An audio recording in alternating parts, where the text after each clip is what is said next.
আজকের এই বিশ্লেষণে এমন একটা বিষয় নিয়ে কথা হবে যা আক্ষরিক অর্থেই নজিরবিহীন। একবার ভাবলে অবাক হতে হয়, সুপ্রিম কোর্টের এজলাসে বলা একটা মন্তব্য থেকে রাতারাতি তৈরি হয়ে গেল একটা বিশাল মিম নির্ভর ডিজিটাল আন্দোলন। রাজনীতি, বেকারত্ব আর ইন্টারনেট কালচারের এমন অদ্ভুত সংমিশ্রণ এর আগে বোধহয় কখনো দেখা যায়নি। এটা সত্যি কোনো সাধারণ ঘটনা নয়, বরং একটা আস্ত ডিজিটাল বিপ্লবের জন্মবৃত্তান্ত। আচ্ছা চলুন একদম সোজা এই পরিসংখ্যানগুলোর দিকে তাকাই। একদিকে রয়েছে ককরোচ জনতা পার্টি বা সিজেপি, মাত্র 4 দিনের পুরনো একটা স্যাটাইরিক্যাল বা ব্যঙ্গাত্মক পেজ, যাদের ফলোয়ার সংখ্যা 1,20,00,000 ছাড়িয়ে গেছে। আর অন্যদিকে রয়েছে দেশের শাসক দল ভারতীয় জনতা পার্টি বা বিজেপি, যাদের ফলোয়ার সংখ্যা 87 লক্ষ। পার্থক্যটা একেবারেই জলজন্ত। একটা সদ্যজাত অনলাইন পেজ কিভাবে কয়েকদিনের মধ্যে একটা প্রতিষ্ঠিত জাতীয় দলের ডিজিটাল উপস্থিতিকে টপকে গেল, সেটাই আমাদের আজকের আলোচনার মূল ফোকাস। একটি অপ্রত্যাশিত আইনি মন্তব্য। এই অভূতপূর্ব ডিজিটাল ঝড়ের সূত্রপাত ঠিক কোথা থেকে হয়েছিল? চলুন ফিরে যাই সেই মূল ঘটনায়। দিনটা ছিল 15ই মে 2026। সুপ্রিম কোর্টে একটা মামলার শুনানি চলছিল। জাল ডিগ্রি আর বেকারত্ব নিয়ে কথা বলতে গিয়ে ভারতের প্রধান বিচারপতি সূর্যকান্ত একটা মন্তব্য করে বসেন। তিনি কিছু কর্মহীন তরুণ এবং অনলাইন অ্যাক্টিভিস্টদের আরশোলা এবং সমাজের পরজীবীর সঙ্গে তুলনা করেন। আর ঠিক এই কথাগুলো প্রকাশ্যে আসার সঙ্গে সঙ্গেই সোশ্যাল মিডিয়ায় আক্ষরিক অর্থেই আগুন জ্বলে ওঠে। এখানে একটা খুব গুরুত্বপূর্ণ পয়েন্ট হলো, ঠিক পরের দিনই কিন্তু প্রধান বিচারপতি তার এই মন্তব্যের একটা স্পষ্টীকরণ দেন। তিনি জানান যে তার ওই সমালোচনা শুধুমাত্র তাদের জন্যই ছিল যারা জাল বা ভুয়া ডিগ্রি নিয়ে আইনি পেশায় ঢুকেছে, দেশের সাধারণ বেকার যুব সমাজের উদ্দেশ্যে নয়। তিনি এটাও বলেন যে ভারতের তরুণরাই আসলে উন্নত দেশের মূল স্তম্ভ, কিন্তু ততক্ষণে যা হওয়ার তা তো হয়ে গেছে। সোশ্যাল মিডিয়ার ক্ষোভ তখন একদম চরমে। 2. ডিজিটাল পার্টির জন্ম। এই তীব্র অনলাইন ক্ষোভ থেকেই জন্ম নিল একটা নতুন প্ল্যাটফর্ম। এবং এটা জেনজি প্রজন্মের রসবোধকে কি দারুণভাবেই না তুলে ধরে।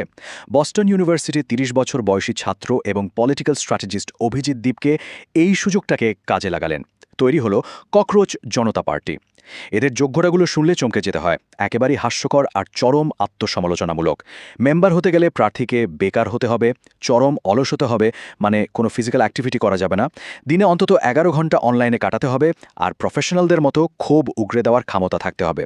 এই অদ্ভুত ক্রাইটেরিয়াগুলো মুহূর্তের মধ্যে তরুণদের মন জিতে নিল।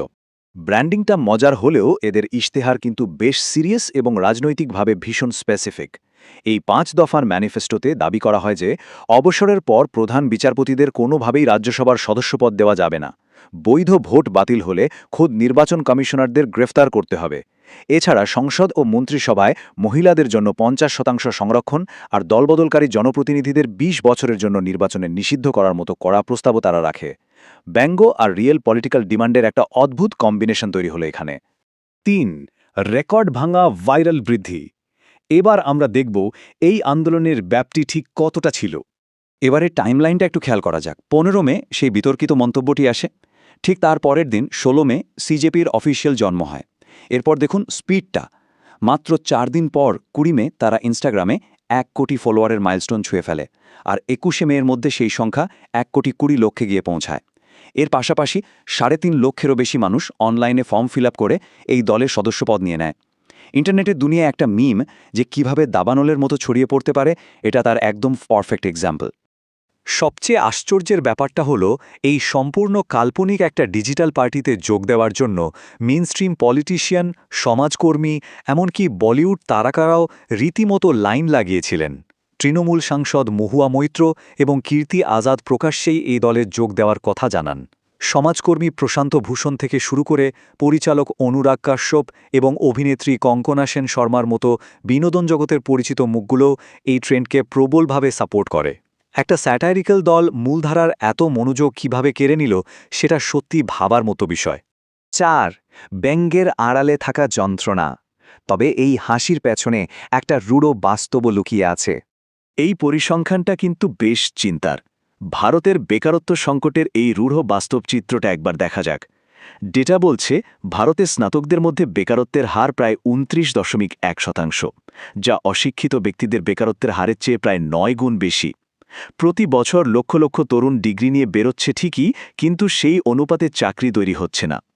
সিজেপির এই ব্যঙ্গ আর হাসির আড়ালে আসলে এই চরম হতাশার অনিশ্চয়তারই প্রতিফলন ঘটেছে।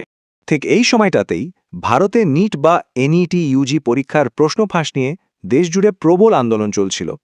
তরুণ প্রজন্মের এই তীব্র ক্ষোভ যেন সিজেপির আন্দোলনে আক্ষরিক অর্থেই ফিউল হিসেবে কাজ করেছিল।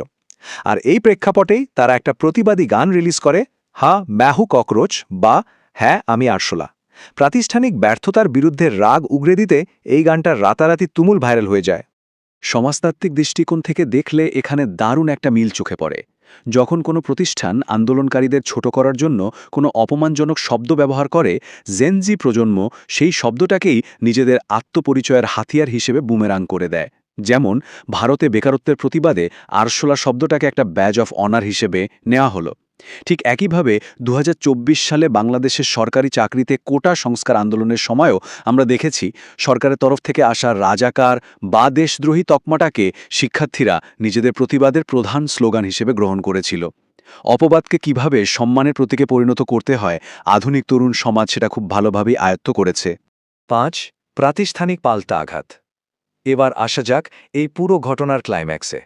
যে দিনটিতে সিজেপি সোশ্যাল মিডিয়ায় ফলোয়ারের দিক থেকে সমস্ত রেকর্ড ভেঙে দিল, ঠিক সেই ২১ মে তারিখেই ভারতে তাদের অফিসিয়াল এক্স অ্যাকাউন্টটিকে আইনি প্রক্রিয়ার মাধ্যমে উইথহোল্ড বা ব্লক করে দেওয়া হয়। তবে প্রতিষ্ঠাতা অভিজিৎ দীপকে এই পদক্ষেপকে আগেই প্রত্যাশিত বলে মন্তব্য করেন। তিনি পরিষ্কার জানান যে একটা নতুন এক্স হ্যান্ডেলের মাধ্যমে তাদের এই প্রতিবাদ চলতেই থাকবে। একটা ভার্চুয়াল দলকে ঘিরে বাস্তবের এই প্রাতিষ্ঠানিক পদক্ষেপ সত্যি অনেক কিছু ভাবায়। এর পুরো ঘটনাটা একটা জ্বলন্ত প্রশ্ন রেখে যায়।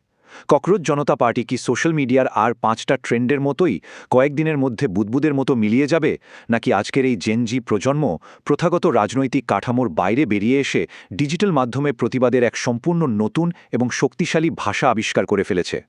উত্তরটা ভবিষ্যতের গর্বেই লুকিয়ে আছে। তবে এই আন্দোলন যে সাময়িকভাবে হলেও ভারতীয় রাজনীতির ডিজিটাল সমীকরণকে বেশ কিছুটা নাড়িয়ে দিয়েছে তা একেবারে নিশ্চিত। আজকের এই বিশ্লেষণ এখানেই শেষ করছি। পরের বার এমনই কোনো কৌতূহল উদ্দীপক বিষয় নিয়ে আবার কথা হবে।